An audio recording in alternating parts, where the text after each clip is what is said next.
Yeah.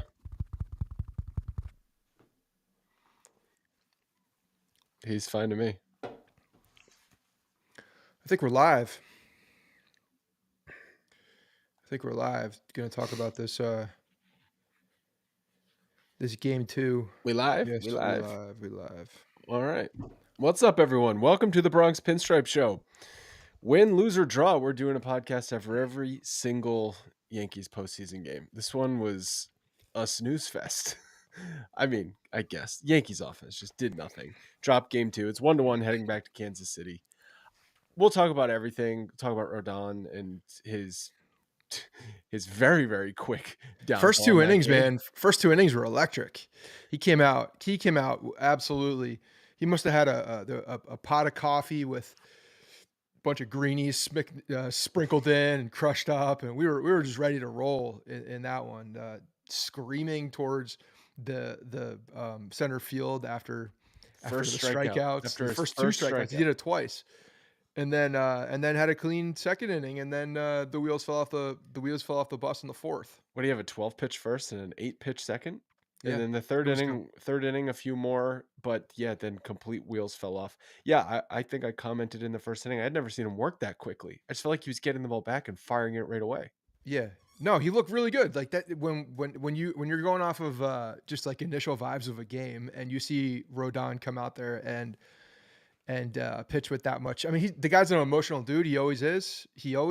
And for better or for worse, because I think in the 4th inning we saw the for worse part where, for whatever reason, when things go wrong with him, a lot of times they come in spurts. So what went wrong? He gave up a solo home run.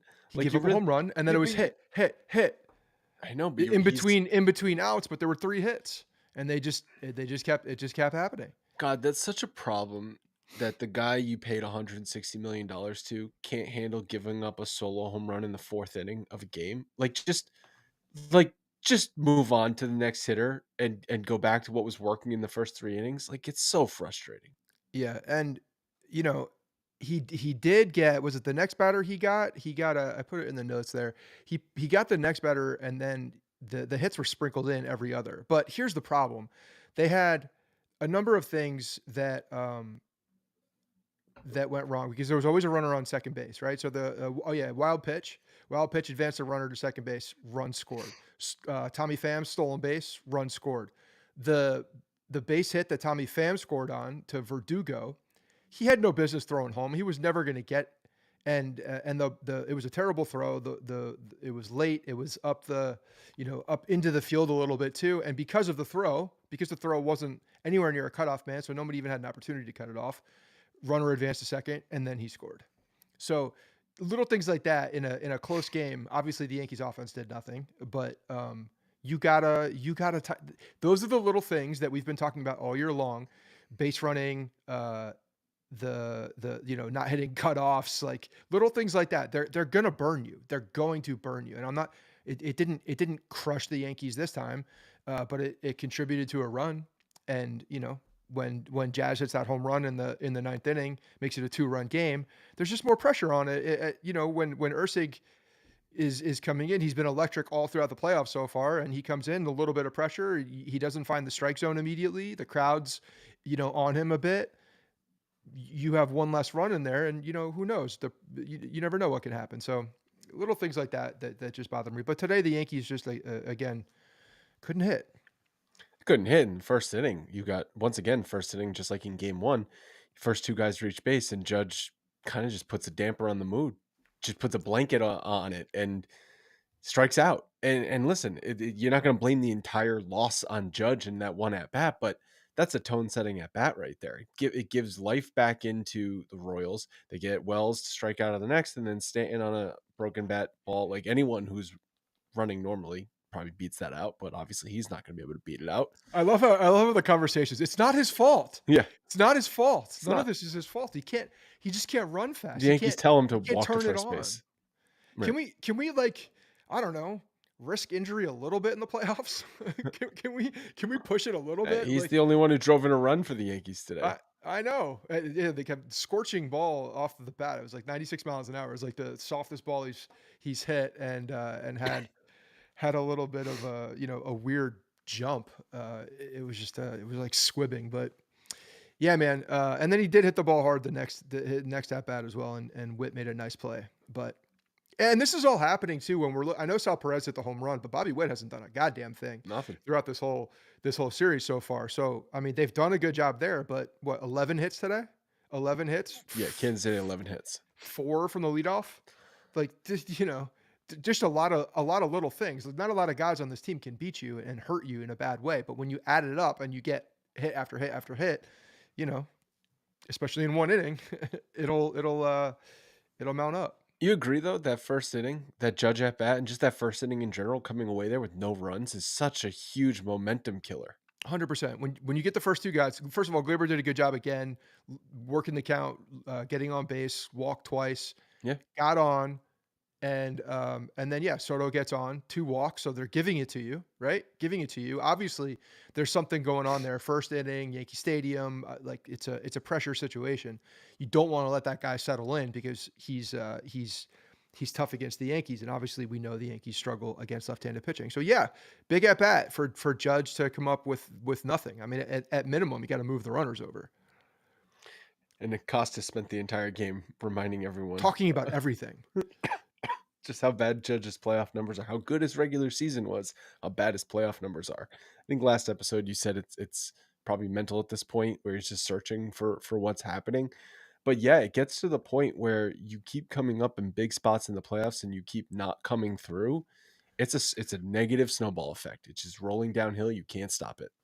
Yeah, it's you're right. And then, to hopefully the last couple at bats, he got a infield base hit, worked a walk. So, the last 2 at bats of his certainly looked better, but we need him.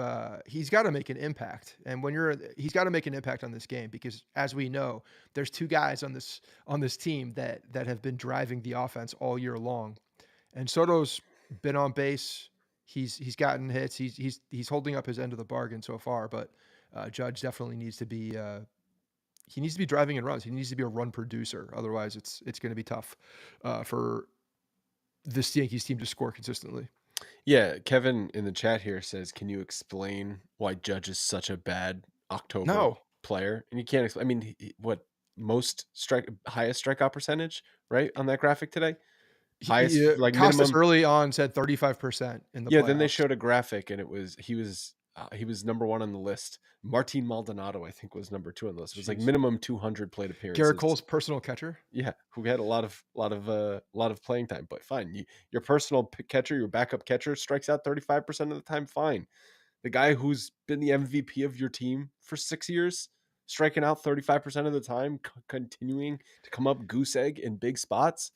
Yeah, man. It's I don't tough. know.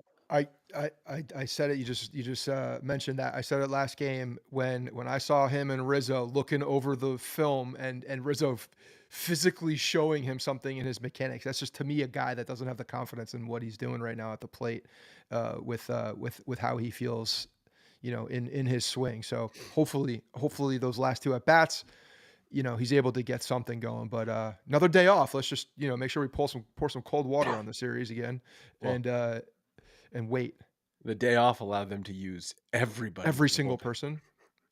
The Yeah, and entire bullpen also got work. can we, the fact that you mentioned this when after they announced it was after the first game, after they announced the rosters, obviously, but with Clark Schmidt being the game 3 starter, but will be available in the bullpen. So Yeah. today he announces he is the game 3 starter, and then Luis Heel, who we just went off and talked about, there's no trust in him in the bullpen. He hasn't pitched out of the bullpen in such a long time. The guy has the most walks per 9 in all of baseball, but was available. He was the only one that isn't named Garrett Cole or the game 3 starter that didn't pitch. It makes no sense. I don't It I makes don't no know. sense. What was the whole song and dance for about naming Clark Schmidt the game 3 starter, but not really because he might pitch in games 1 or 2 in relief? And like this was a potentially opportunity to use Clark This was Schmidt. it. I mean, this is exactly what when And you're looking hey, at this first 2, I remember in our chat, I was like, I put a very low percentage that he does not pitch because Carlos Rodon, is going to work the count, or I'm sorry, he's going to get his pitch count up, and you're going to need someone in there. But instead of getting a long guy in there, they just threw let's just take a chance with every single person in the bullpen. It But worked. you They did had well. the off days allow you to do that. So Yeah, again, yeah, it that's makes true. did they just figure out, "Oh, right, we've got a day off between 1 and 2 and 2 and 3, so we can use everyone in the bullpen. We don't need Clark Schmidt." Like, I just don't understand what the whole song and dance was before the series started, naming him the game 3 starter, but saying he might pitch in relief, but so they're not gonna officially name him the game 3 starter. It's like, it was just weird. Yeah. Well, and then announcing it today before the game Right. just eliminates him from, so basically he wasn't gonna pitch in game 1. Or he was maybe available in game 1. Is that what we're saying? That I was that was the whole thing. I guess Because if obviously he wasn't available today if he announced it before the game that he's gonna be pitching in game 3. in an emergency situation in game 1, they could have gone to Clark Schmidt. Yeah, I don't understand it, but I did say it's kind of a difficult spot for Clark Schmidt to be in. Like, you're simultaneously preparing to start game 3 of the division series and also potentially showing up to the ballpark in game 1 and 2 to pitch in relief. Like, that's not easy. I mean, that's just what the playoffs are. You just gotta be ready. That's what the This is the playoffs look, are at for, the like, the last guy out of your bullpen, or it's a game 5, it's a game 7, everyone's available tonight. Like, that's understood, not every single game of the playoffs. well, this is a weird series with the days off and the fact that it's a 5-game set. If a 5-game set with a day off in between every single game, it kind of throws out the window, Except 3 and 4. what 3 and 4 back to back. okay, but the first 3 games, you need limited, long guys. You just don't need long guys. And they are basically in worst case scenarios, or if you were gonna use one, it would be today. It would have been today to hold the 4-1 lead. It would have felt Uh, bad though, wasting Clark Schmidt in a what would yeah, have but, ended up being an eventual it's a loss. moot point because it worked. Every single guy who came out of the bullpen pitched well and did their job. So, like, credit to those guys for coming in. That's not easy when you put a new guy in every inning and some multiple guys in an inning, and to come out of that clean. That's a game that you should win in that case, right? I mean, I know that they were down by 3 runs, but you think and you hope that the Yankees can get something going. But this was just reminiscent of, what, the last however many years that the Yankees have been in the playoffs, where the offense just sputters and doesn't do the job, and the pitching actually, which is the weaker of the two, you could argue in multiple years, the offense doesn't show up again. Certainly not in timely situations. Runners in scoring position numbers, bad. 1 for 6 tonight, 8 left on base, makes him 3 for 19 in the series for runners in scoring position. And Yeah, overall, with just runners on base in general, they're hitting 209, 9 for 43. yeah. That's Guys are got to getting on improve. base. Their Royals are walking. Plenty of Yankees hitters. Plenty Yes, of free passes. yes. And in that first inning, when you're given those gifts don't come very often in the playoffs. And the Royals pitching staff, it's not a bad pitching staff. It's a pretty good pitching staff. In fact, it's their strength. So if you get things like this that are just, wrapped up for you and ready to take advantage of, and you don't, then you're going to look back and realize that, that's where you didn't take advantage of it. And you can point back at those situations in every playoff loss, every series loss, that those are the situations where you either won or lost it. Mm. Yeah, a few more things we want to touch on, but we are brought to you tonight by the easiest way to get postseason tickets, Game Time. Maybe you're going to be traveling to Kansas City for games 3 and 4, or you're looking for tickets back at Yankee Stadium if there's a potential Game 5 or ALCS or even World Series. No matter what kind of tickets you're looking for, Game Time is what you should use to buy your tickets. I love the Game Time app for many reasons, but my favorite features are the flash deals, so you can see what sections the best deals are in, all in pricing, so you're not hit with surprise fees at checkout, and the seat views, real pictures from inside the stadium, especially important if you're going to be going to a stadium you've never been to, like whatever they're calling Kansas City's ballpark these days. The app is also streamlined and easy to use. Just a few taps and your purchase is done. You can then easily share your tickets with other people if you're going to the game with friends and family. Game Time also has great tickets for concerts, comedy shows, theater, and much more. As you know, I used it to buy Broadway tickets way back in January for Leanne's birthday. Also, the game time guarantee means you're always going to get the best price. If you find tickets in the same section in a row for less money, Game Time will credit you 110% of the difference. Take the guesswork out of buying tickets with Game Time. Download the Game Time app, create an account, use code BRONX for $20 off your first purchase. Terms apply. Once again, create an account, redeem code BRONX BRONX for $20 off. Download Game Time today. Last minute tickets, lowest price, guaranteed. And we are also brought to you by Navage Nasal Care. Breathing is the most essential act for our bodies. It's why congestion, sinuses, allergies, and colds can take a big toll on our well-being. Even though that is all true, nasal hygiene isn't often part of everyday routine, but it should be. Navage believes every breath you take should feel effortless. It uses smooth saline flow and gently patented nasal suction to clear nasal passages. And when you use it, it can work in as fast as 30 seconds. Plus, it's drug-free, uses 99.9% pure saline salt pods with no medicinal side effects. Also, some other benefits you might not be aware of, like better sleep, less snoring, and reduced headaches. Maybe you can tell I'm also dealing with a cold right now, so I've been using my Navage twice a day, in the morning and at night when congestion seems to be the worst, and has been a game changer. I've been loving it, and I know you will too. Start breathing easier today. Order a Navage starter pack. It comes with everything you're going to need. Plus, listeners get a free cleaning kit as a gift only when you order through the exclusive URL navage.com/Bronx and use promo code Bronx. Again, Navage for a free cleaning kit. And go to navage.com, spelled NAVAGE.com/Bronx, promo code Bronx. All right. So a couple of other things. First of all, you mentioned everyone in the bullpen looked good. Hamilton, I thought, looked excellent, relieving Rodon. Cousins, definitely a little rusty when he Oh came yeah. in. Obviously, his control wasn't there. He's back from his pectoral strain. And then Holmes gave up 2 hits, but ended up getting out of the inning. Canely, Meza, and Weaver all looked good as well. Yeah, I think in a game like Cousins hasn't this, pitched in like a month, like no, it damn near wasn't a a month. month. Didn't he get It's shut the down 19th, the 19th of last. of September? Yeah, so well, a week shy of a month. Yeah, but yeah, the bullpen will look good, and that's the thing that also made the whole situation with are they going to use Schmidt out of the bullpen or not just weird. Is because you knew you had these off days, and it's like I just said, they finally realized, oh right, we can use everyone in the bullpen, and it's not going to negatively affect us. Everyone gets to have a day off tomorrow. Yeah, I mean, I I don't know what the other option is at that point because again, I still don't believe that Luis Heel out of the bullpen was a real option at a certain point. The Extra guy's innings. that's it, extra innings, but the guy's never done it. But also, if the Yankees came back in the ninth inning and tied it, they didn't really set themselves up for success in extra innings It was going to be Luis Heel. until the end of time. Till the end of time. There was no other option. Um, Trevino would have come back in. it's or yeah, I don't know. I don't even know what they would have done. Like Clark Schmidt, I guess, would have had to gotten up and they would have figured out.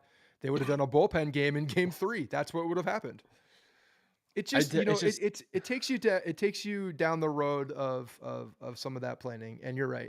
If they had come back, uh, that would have been interesting. That really would have been interesting because Luis Heel, who hasn't worked out of the bullpen, I think we looked this up earlier when we were talking about it, like weeks ago before the season was even over. And I think it was, a couple of years ago in like Double-A was the last time he did it, and it wasn't it wasn't a lot. It was a brief stint that he came out of the pen. But I'm sorry. I love Luis Heel. He's got a lot. He's got a lot of a lot of good innings in front of him as a starting pitcher with the New York Yankees. But there are things that he needs to improve upon, and one of them is throwing the ball over the plate consistently. And if you're coming out of the bullpen, especially if you're extra innings or a high leverage situation, and you're not able to throw the ball over the plate, God forbid there's someone on base and you're coming in because you're a relief pitcher at that point. Who knows? And that's a different situation too. Clark Schmidt's at least done it in the past. You have a guy like Luis Heel who hasn't prepared as a reliever in the past. He even said it in an interview before the season was over. I'm a starting pitcher. I have worked as a starting pitcher. It wasn't one of those things like I won't do it, but he just was like just stating a Glaber said, he's the fact. second baseman. Yeah, Well, is the plan then to use Hill and piggybacking if Schmidt gets in trouble? it, Because unlike in this last game, you might not want to use everyone in your bullpen because you do have to play a game 4 the next night. right. So Yeah, possibly. I guess that's the but here's the thing, like, you gotta be really you better be damn sure you know when you're pulling Clark Schmidt and it's not too early either. You're not having a quick trigger finger with him, pulling him out of there because one, he can work himself out of, he can work himself back into a start. We've seen it in the past. But you bring him in, you pull him too early, and if Luis Heel is that guy, or maybe there's a bridge guy to get out of an inning, um, again, you're in a situation now with a guy that's never done it before, that walks a ton of people, and you're putting yourself in a precarious situation if he's not over the plate. Yeah. I mean, it's going to come down to, does the offense start to hit better with runners in scoring position? Every single postseason, it comes down to that. It's Yeah, just, you can't go 3 for 19 and win even against subpar competition, which I do believe Kansas City's not as good as the Yankees. They're just not. The Yankees should win this series. But you see what happens when the offense just disappears and Judge disappears. I'm not saying Soto has disappeared because he's been on base a handful of times, but this offense ran through Soto and Judge all season. You, Judge needs to come through in one of these spots. He's getting opportunities with runners on base early in the games, which he was murder all season in the first inning. He put daggers through the opponents time after time in the first inning this season. He needs to do it again. he Or needs to else do it this team again. is not going to. Maybe if they even scrape past Kansas City, how far are they going to go if Judge and Soto aren't hitting? Specifically, Judge. Yeah, I mean, as we've said, like the seas have parted with the American League, but there's some hungry teams on the other side. I'm telling you, I said this before. That Tigers team scares me a little bit. I think they're playing well and they have some pitching on the other side too. But again, you got to get through Kansas City. Can we just talk about Carlos Rodon one more time, please? Because I'm looking at his line, and after those first two innings, you're looking at a guy, and you're like, okay, this guy's actually going to pitch well. He's up for Yeah. this matchup. He's ready. He is fired up in front of the home crowd, and his final line on the night is 3 2/3 with 7 hits, 4 runs, 4 earned, and 7 strikeouts with 1 home run. I Terrible. mean, when you look at that line, it's really hard to imagine the first two innings and like how much fire that man had coming out and like and how much confidence he had. They just waited him out. That's all they did. Kansas City was just like, you know what? Let him go. We're just gonna wait him out because we will have our opportunities. And then they took advantage of them. The first 2 innings, he was so dominant with his fastball. He was pinpointing his fastball. And then you noticed in that fourth inning, he was overthrowing his fastball. How many times did Wells have to jump up to catch the ball? And so he was just constantly going to his off speed stuff, which he was getting some swings and misses on. But I believe the Pham hit came on a cutter left out over the plate. I know the Sal Perez home run came on a spinning slider cutter in the middle of the plate. So you saw him leave his secondary pitches in the middle of the plate. And then also, I believe the last hit he gave up was on a changeup. You saw him do that because he wasn't able to locate his fastball in the fourth inning, which I don't know why that changed. His fastball was so good in the first 3 innings. What Yeah. happened in the fourth inning that he just completely lost it? We're talking about the fourth inning. He was at what, 60 something pitches? We're not talking about him running out of gas at 110 No. pitches. Like what No. happened? What the hell Unless he happened? just unless he unless he wasted it all on the celebrations after the first two strikeouts, and it was just all that energy just left his body like the dude in the Green Mile. Just exited the body at that point. But no, there's no excuse for that. You can't get stalled out in the fourth inning. Kevin's talking about here. Go watch after the Pham at bat to watch that inning over again to see where it was coming, and that we knew the 4 run inning was coming. I'll tell you one thing: we did know that there was something coming because what's happened in the past, and it's happening time and time again with Carlos Rodon, is that and shout to Julio who's talking about mental weakness. Um, it happens to him. It comes in spurts. It comes in spurts. He lets his guard down. You see back-to-back home runs against him multiple times. Like Yeah. he's done it a handful of times. But yeah, he lets his guard down. He misses pitches, and then guys take advantage of it. And the Royals aren't doing it with the home run ball, the Sal Perez home run ball. They're doing it by stealing a bag, taking a bag, hitting a single, hitting a single, hitting a single. Like they're beating you and they're killing you with paper cuts, but they're taking advantage of the situation. They're taking the extra base.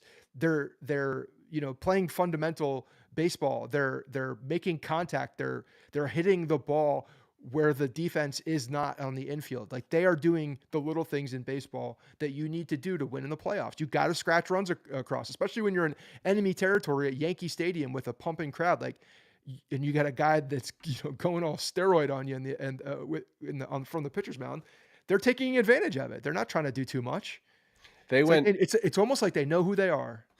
they went 3 for 11, so it's not like they were amazing with runners in scoring position. They went They 3 did it for when it 11. counted. They 3 did it hits. when Yeah, it counted. yeah, they got 3 hits. And they took advantage of a guy. If you think about it, they saw Rodon into the fourth inning, and then they saw a new pitcher. It's hard to get any kind of momentum when you have guys pitching effectively and you have a new arm coming out, every inning or again multiple per inning. They saw a weakness in Rodon, and they took advantage of it. They took advantage of it. And whether that's the scouting report, I don't know if the other guys are if the other teams are talking about the fact that I'm sure they are. They're missing a pretty significant scouting report if they're not. But the fact that he does, whether it's lose focus or just get frustrated with himself and then misses pitches, I'm sure there's a book on him for that. The guy gets frustrated in his own head, and then his location is off. And when your location is off, especially for him, and you're not the fastball is not as effective, you're hittable, and that's what he became in the fourth inning. Hmm. Last thing I want to mention is John Birdie looked pretty good at first base for someone who's never done it before. Yeah. Hasn't played a inning in the major leagues at first base and gets stuck there in game 2 of the division series. Makes a couple of nice plays, Yeah. He scoops a saved couple he's balls, and yeah, he saved one. also I thought hit the ball pretty hard a couple times. I know he only had 1 hit, but he had a couple balls that he hit pretty hard. Yeah, I like him in the lineup. I wish we had seen him more during the season. Obviously he wasn't healthy, but he just seems like one of those guys who can come through in a big moment. And yeah, I mean, defensively, like he's a cat. They're talking about him being a hockey goalie. He did kind of look like that. He's got that real low lateral movement, and the ability to work a glove. So yeah, I don't mind him over there. I thought we didn't really talk about it after game one, but Cabrera I thought looked good over at first as well. I don't know if he's making those plays, especially that one diving up the line where Yeah. Jazz is throwing that ball. He's probably not making that play. Also, the Um, play when the ball went off of Rodon and he just had to flip it, which he shouldn't have flipped it. There's no chance of getting that runner. Birdie yeah, made a nice play on that too. yeah, he did. He did. So yeah, All we'll right. see. But Seth Lugo, He was dominant when he faced the Yankees at Yankee Stadium in September. he's got 19 pitches. Yeah. So you never know what's coming with Yeah, him. a slurve, a slider, a curveball. Yeah. A sweeper, Yeah. a two-seamer, a sinker. Yeah. All right. Well, that's gonna wrap it up for this game 2 recap. We'll be back at you again on what's it gonna be, Wednesday night with all these off days, just trying to keep track of everything after game 3. Huge start, obviously, for Clark Schmidt. It's a huge start. It's a huge game. It's a massive game. Yankees, oh God, I swear to God. It's the Kansas City Royals. Yeah. All right. Kansas City Royals. We will talk to you guys after game 3.